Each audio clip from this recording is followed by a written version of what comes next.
back in, what was it, I guess 2011, I saw a game at E3 called XCOM. Now, it's not the XCOM that we all know from last year, the real-time turn-based strategy game.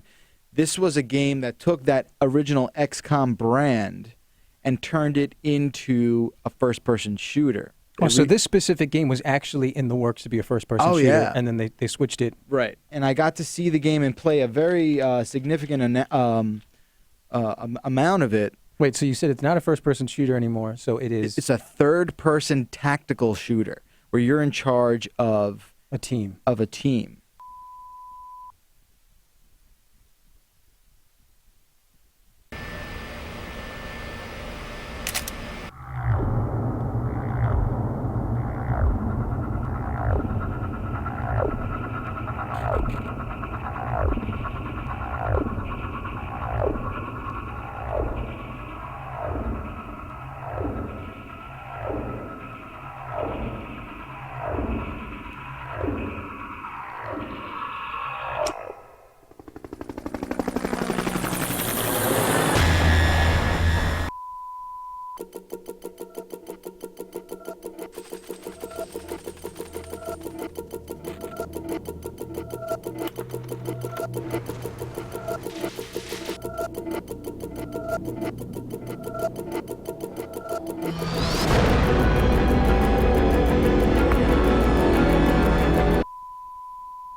All right, so there you have it. They're doing some really interesting stuff with this game. And the whole thing with XCOM is that it's this very, it's this sort of secret agency that gets tasked with dealing with this alien invasion during the 1960s. And it's not like major American cities. There are these, sort of suburban, not really, it's not Manhattan.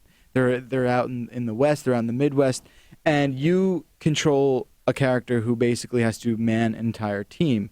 And the gameplay is sort of, it's like real-time strategy meets third-person shooting, where you can pause time and load up this sort of wheel. So it's kind of like sort of like Mass Effect Dragon Age games. Yeah, game style. exactly. Oh, okay, but cool. the thing is like it's all really happening in real time. So you can pause so when you the game. when you open the wheel, everything's still going on. Right, but it's slowing down almost to a crawl. Gotcha. And in that wheel, part of that pie is controlling all the other characters. Is your other characters. So when you choose, let's say, target, you can have one character shooting at a target and you assign the targets, and the other character you can, move away on the map. When you enter that mode, you sort of hover over the playing map and can sort of just drop him where you want. Oh, nice. So there's a really interesting element with that. I spoke to Nico Bahari, who's the senior producer of this game, and he had some really insightful stuff because, this game, there's a big history of XCOM, and this game is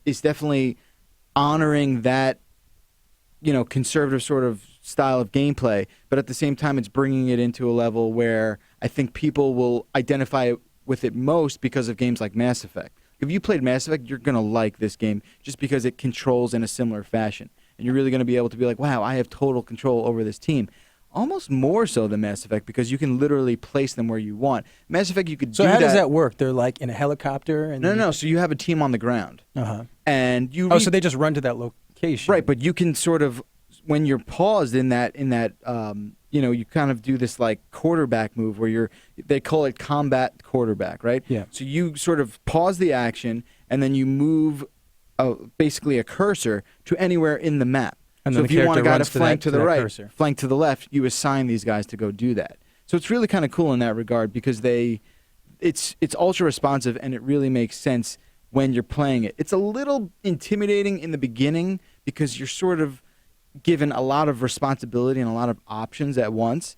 And I just want people to know that this is not a game where you could just go in guns blazing. You're going to get wrecked. Yeah. You're going to get messed up real nice. You got to be tactical and you got to be strategic and you got to really plan out your attack, from the beginning. So, there's an interesting sort of element. I really like the era it's taking place in, that 60s sort of environment where everyone's wearing jeans and flannels. Well, no, it's like everyone's got like the suspenders and they're just like, they just look like they're out of Mad Men. Yeah. You know what I mean?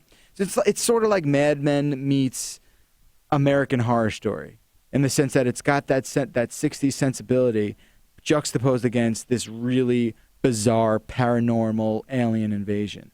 So I think there's a lot that people are going to dig with that. And when does this come out? This comes out August 20th. August 20th for Xbox 360, PlayStation 3, and the PC.